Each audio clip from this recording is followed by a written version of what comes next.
Bismillahirrahmanirrahim. Assalamualaikum warahmatullahi wabarakatuh. Selamat malam. Salam sejahtera bagi kita semua. Gimana kabarnya mahasiswa? Baik, baik semua kan? Kemarin kita Baik. Baik, Pak. kemarin kita kuliah lewat video ya, yang saya share di link YouTube. Sudah dipelajari kan? Jadi kemarin sama analisis rangkaian listrik juga. Kita berlanjut. Setelah kemarin rangkaian listrik. Untuk saat ini kita akan membahas terkait dengan analisis node. Analisis node itu apa pada rangkaian listrik? Jadi sama sebenarnya fungsinya adalah untuk menghitung juga ya, tapi analisisnya menggunakan teori node.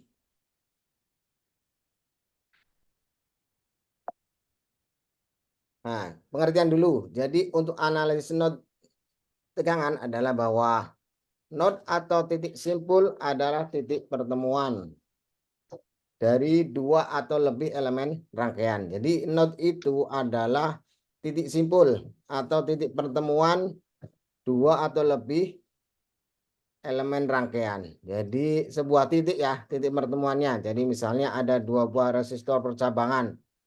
Disitulah adalah titiknya, node-nya. Antara pertemuan antara resistor dengan tegangan, sumber tegangan, itu adalah titiknya. Kemudian junction atau titik simpul utama atau titik percabangan adalah titik pertemuan dari tiga atau lebih elemen rangkaian. Jadi kalau lebih dari tiga itu namanya junction atau titik simpul utama atau titik percabangan. Jadi dapat digambarkan sebagai berikut. Ini adalah contoh rangkaian. Terdapat 5 buah resistor yang dirangkai sedemikian hingga ada rangkaian secara tertutup. Jadi ada 2 buah sumber tegangan dan 5 buah resistor. Jadi mana yang dimaksud dengan node dan junction? Node adalah mana saja coba yang node? Node adalah titik ya pertemuan. Misalnya antara sumber tegangan dan hambatan. Itu adalah node. Di sini node berarti di titik A. Kemudian antara resistor dengan resistor itu titik B. Kemudian resistor dengan resistor R3 dengan R5 dan R4 itu titik C. Dan antara resistor dengan sumber tegangan itu titik D. Kemudian ada juga node yaitu di EFGH. Kemudian junction itu apa? Junction itu ada 3. Di sini kita contohkan yaitu ada di titik B ya. Artinya ada lebih 3 ya, 3 atau lebih. Kemudian titik C, kemudian titik EFGH. Jadi ketika ada 3 percabangan itu namanya junction. Node ini bisa disebut dengan node, bisa disebut dengan junction juga. Tapi junction itu minimal adalah 3. Kita langsung ke ini ya, habis ini. Habis pengertian nanti ada soal, contoh. Jadi analisis node itu prinsipnya memakai hukum Kirchhoff. Kirchhoff apa? Yaitu Kirchhoff arus. Kirchhoff arus adalah Kirchhoff current. Ya, Kirchhoff arus. Jadi hukum Kirchhoff arus. Bahwa jumlah arus yang masuk dan keluar dari titik percabangan sama dengan 0. Jadi jumlah sigma I masuk sama dengan sigma I keluar. Tegangan merupakan parameter yang tidak diketahui. Jadi ada V. Jadi kita simpulkan nanti sebagai VX, VA maupun VB. Jadi tegangan adalah titiknya yang tidak diketahui, parameter yang tidak diketahui. Untuk analisis node lebih mudah jika pencatuannya semuanya adalah sumber arus. Jadi bisa lebih mudah untuk perhitungan jika semuanya sumber arus. Tapi tidak memungkinkan juga ketika sumbernya adalah sumber tegangan. Jadi bisa digunakan. Untuk analisis node juga dapat diterapkan pada sumber arus searah maupun sumber arus bolak-balik, yaitu AC maupun DC. Jadi untuk menganalisis menggunakan analisis node ada beberapa hal yang harus diperhatikan ya. Yaitu yang pertama, pada sebuah rangkaian tertutup itu kita tentukan arah arusnya dulu. Arah arusnya ditentukan. Kemudian menentukan node referensi sebagai ground atau potensial 0. Untuk letaknya biasanya node referensi ini adalah di bawah. Ketika kita ada rangkaian itu di bawah ya, untuk ground. Ground biasanya di bawah. Kemudian tentukan node voltage, yaitu tegangan di mana titik percabangan arus yang masuk dengan arus yang keluar berbeda-beda. Jadi misalnya ada titik percabangan tiga buah resistor. Nah, artinya di situ ada arus yang masuk berbeda-beda dengan arus yang keluar. Jadi di mana itu adalah node voltage.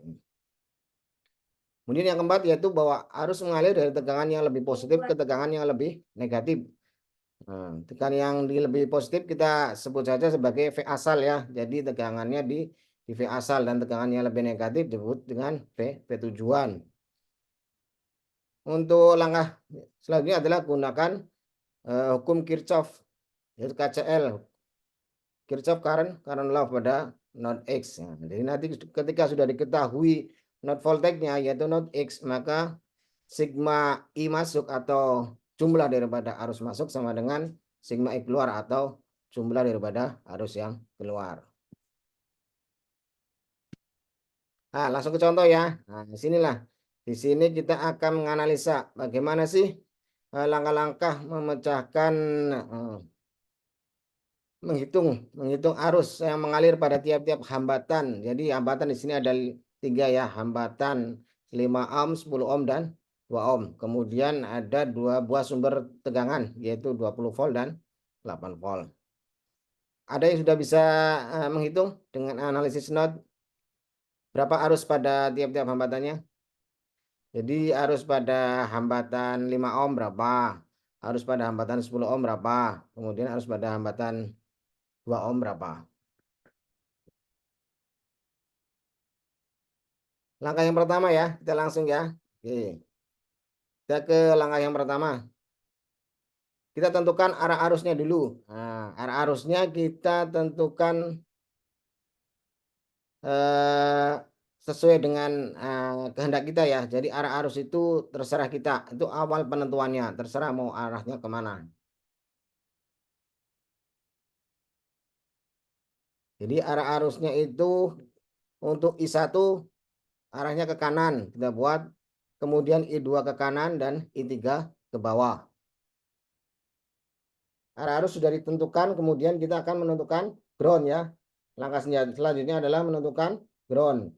Ground itu berada di paling bawah letaknya di antara titik simpul yang di bawah. Jadi pertemuan antara tegangan arus dan tegangan.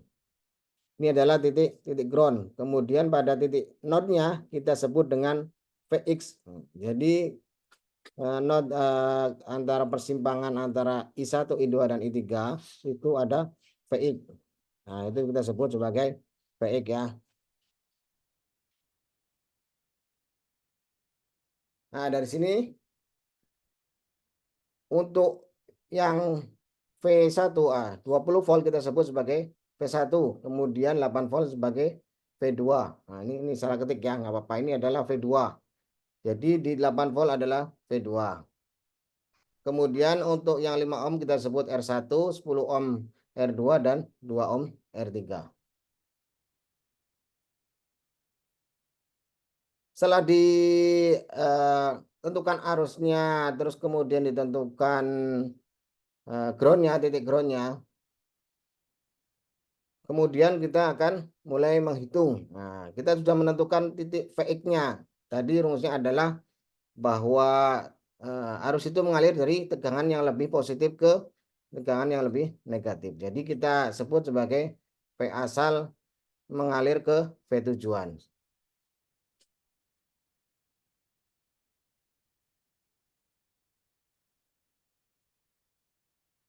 Oh, pada node X ini, pada node X itu sigma I masuk itu sama dengan sigma I keluar. Jadi di sini adalah I3. Nah, I masuknya apa coba? I masuknya adalah I1. Ya, I keluarnya adalah I2 dan I3.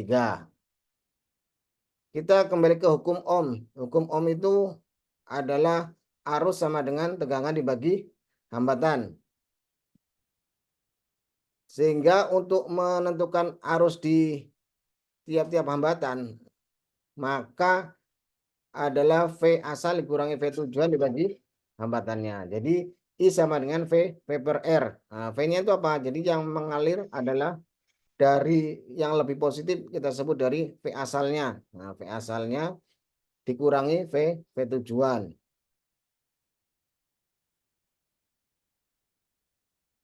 Bahwa arus percabangan ini kita lihat I1. Nah, ini adalah I1 ya.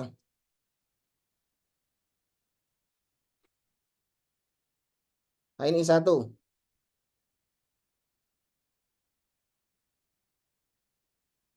Nah, I1 itu adalah ke kanan ya. Masuk. Nah, keluarnya apa? I2 dan I3. Jadi I1 adalah penjumlahan daripada I2 ditambah I3.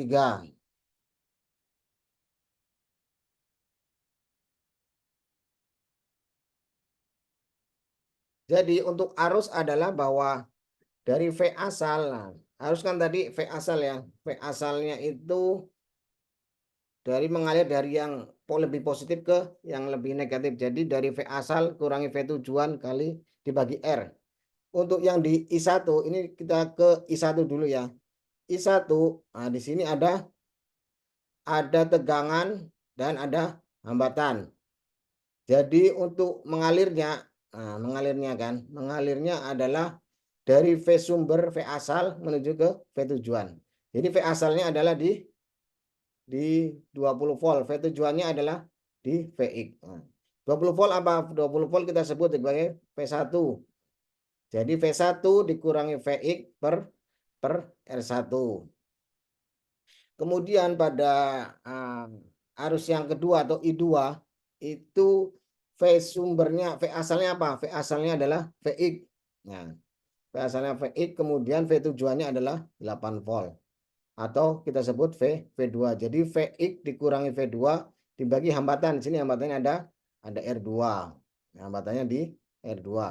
Kemudian pada I3, Nah, sekarang pada yang ke I3. I3 ini V asalnya adalah VX ya. Kemudian V tujuannya apa? Nah, ini adalah VG atau V ground. Nah, V groundnya adalah nilainya 0. Jadi V ground itu nilainya apa? 0 ya. V ground nilainya 0. Oke. Jadi untuk yang di I3 berarti sama dengan VX dikurangi 0 dibagi R3. Nah, sampai di sini dulu. Ada yang ingin tanyakan? Silakan.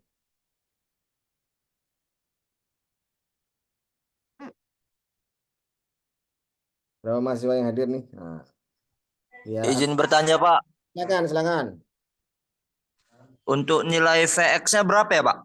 VX itu yang belum diketahui. Jadi seperti yang tadi di atas itu adalah not VX yang tegangan yang belum diketahui.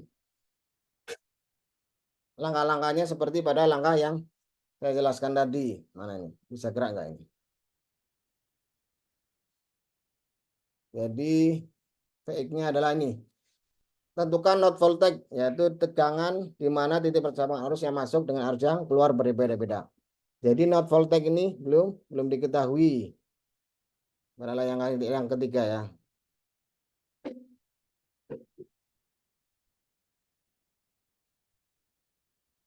Oke, ada lagi?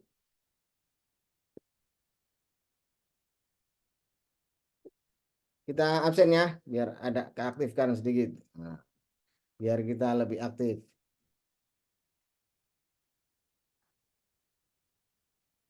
Mana ini absensinya? Absensi, silakan hidupkan kamera. Kita absen dulu. 2, 3.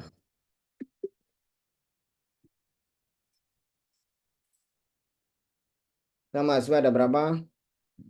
Totalnya itu 2, 3, 4, 5. 2, 3, 4, 5. Oke. 1, 2, 3 hidupkan kamera ya. Sama nama, jangan lupa nama, jangan sampai salah. 1, 2, 3. Oke. Ini berarti 25 kurang 24 yang hadir ya. Ada lagi? Oh, ada masih satunya. Baik. 1, 2, 3. Ya, oke.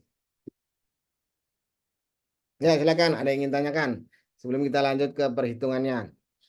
Jadi caranya seperti itu ya. Jadi adalah kita tentukan dulu VX-nya. Nah, di sini VX adalah titik percabangan. Nah, node itu adalah titik ya, titik percabangannya. Kalau di sini ini bukan node, ya kan? Karena ini adalah seri dengan tegangan. Ini juga sama, di sini juga bukan. Nah, inilah makanya ini adalah titik percabangannya di sini. Di antara tiga buah hambatan. Di mana hambatan yang masuk akan berbeda-beda dengan hambatan yang keluarnya. Berbeda dengan dua buah hambatan keluar tersebut. Ini adalah titik VX. Titik VX inilah nanti yang akan kita cari. Lanjut ya. Oke, berarti kita masukkan nilainya. Untuk V1, V1 adalah 20 ya.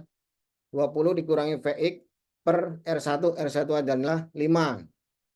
Kemudian pada I2 yaitu VX dikurangi V2. V2-nya berapa? 8. Dibagi hambatannya adalah 10. Ditambah untuk yang I3 adalah VX dikurangi VG ya. VG-nya adalah nilainya 0. Background. Nah, VG itu background. Dibagi hambatannya ada 2. Hambatannya 2 ya. Ini di arus yang ketiga. Sehingga kita bisa cari nilainya. Samakan dulu penyebutnya pada 10 dan 2. Jadi di bagian 2 kita kalikan 10. Kalikan 5. Jadi 2 untuk mendapatkan 10 adalah dikalikan 5 ya. Oke, dari atas pun kali 5. Jadi sama dengan 5 VX per 10. Kemudian 20 min VX per 5. Ketemulah nilai VX ditambah 5 VX sama dengan 6 VX dikurangi 8 per 10. Kita coret 5 dan 1. Nah, 5 menjadi 1. Ini dikalikan 2. Nah, berarti ini dibagi 2 ya. Di sini menjadi dibagi 2. Oke. Nanti kalau waktunya nggak cukup berarti kita udah selesai ya.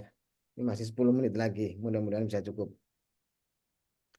Nah, jadi V di sini ada bagi 2. Jadi 6 bagi 2 adalah 3. 8 bagi 2 adalah 4. Ketemulah nilai VX-nya. 3 VX minus VX pindah ke kanan menjadi plus. Jadi 4 VX ya. Nah, 3 VX plus VX. Kemudian 20 minus 4 pindah ke kiri sama dengan plus. Sehingga 24 sama dengan 4 VX. VX-nya adalah 6 volt. Sudah ketemu nilai VX-nya. Nilai VX kemudian kita masukkan kepada nilai untuk mencari apa? Mencari I1 ya. Nah, I1 adalah V1 min VX per R1. Ketemulah nilai I1. Jadi ketemu arusnya. V1-nya adalah 20 dikurangi VX-nya ada 6 dibagi 5. Jadi ketemulah 14 per 5 yaitu sama dengan 2,8 ampere. Baik, selanjutnya untuk yang kedua I2. I2 adalah VX min V2. Ini ya. I2 VX min V2 per R2. VX-nya 6. Kemudian V2-nya adalah 8 ya. Ini V2 8. Bagi hambatannya ada 10. Nah, ini hambatannya adalah 10. Jadi I2 adalah minus 2 per 10. Sama dengan minus 0,2 ampere. Lanjut yang ketiga. Nah, VX per R3. I3 adalah VX per I3. Jadi VX-nya adalah 6. 6 per R3-nya adalah 2. Jadi 6 bagi 2 berapa? Adalah 3. Atau bisa dengan menjumlahkan saja. Jadi I1 sama dengan ini tadi ya. I1 sama dengan I2 plus I3. Sehingga ketemu bahwa I3 sama dengan I1 plus min I2. Jadi nilainya sama. Yaitu I3 sama dengan 2,8 dikurangi minus 0,2 adalah 3. Sama dengan ketika kita memakai ini. Jadi I3 adalah VX min 0 per R3. Jadi VX-nya adalah 6. 6 kurangi 0 dibagi R3-nya adalah 2. Jadi 6 dibagi 2 adalah ketemunya sama. 3 ampere. Oke, sampai sini udah jelas? Ini baru satu contoh ya. Baru satu contoh. Kita simulasikan ya. kita simulasikan menggunakan simulator sirkuit simulator. Ingat-ingat I1 2,8, I2 0,2 dan I3 adalah 3 ampere. Saya ingin tanyakan, ketika ini nilainya minus 0,2 berarti bagaimana? Sudah pernah saya singgung ya. Minus 0,2 berarti apa? Arahnya benar atau terbalik?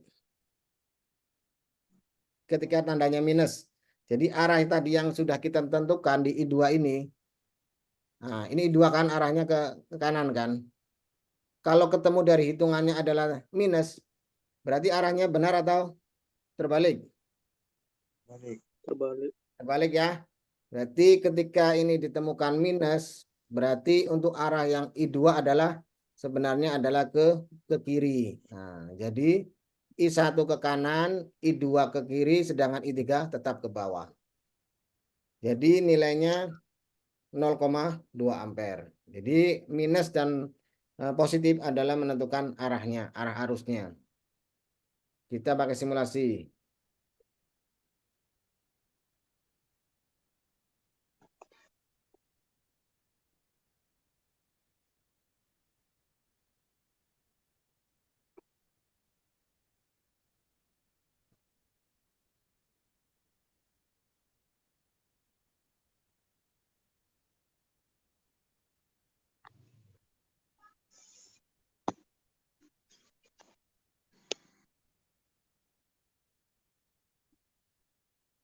Nah, kita pakai simulasi sirkuit construction kit DC ya. Bisa terlihat ini untuk simulasinya? Nah, kita cari aja di Google Circuit Construction Kit DC. Kita pilih aja yang PET.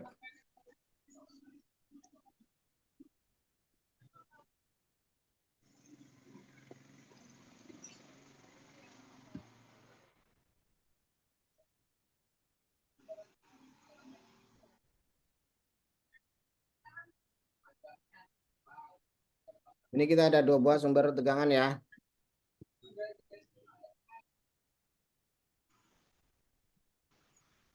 Kemudian ada hambatan. Hambatannya 3.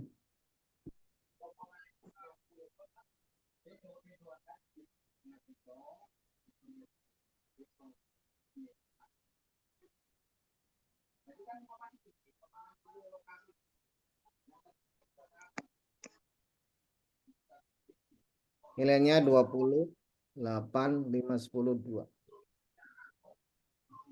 20.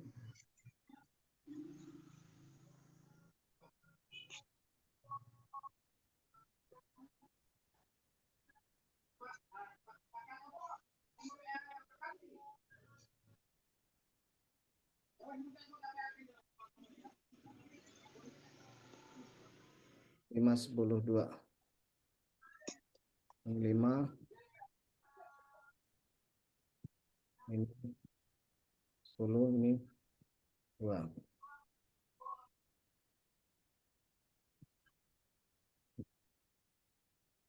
Oke, kita hubungkan.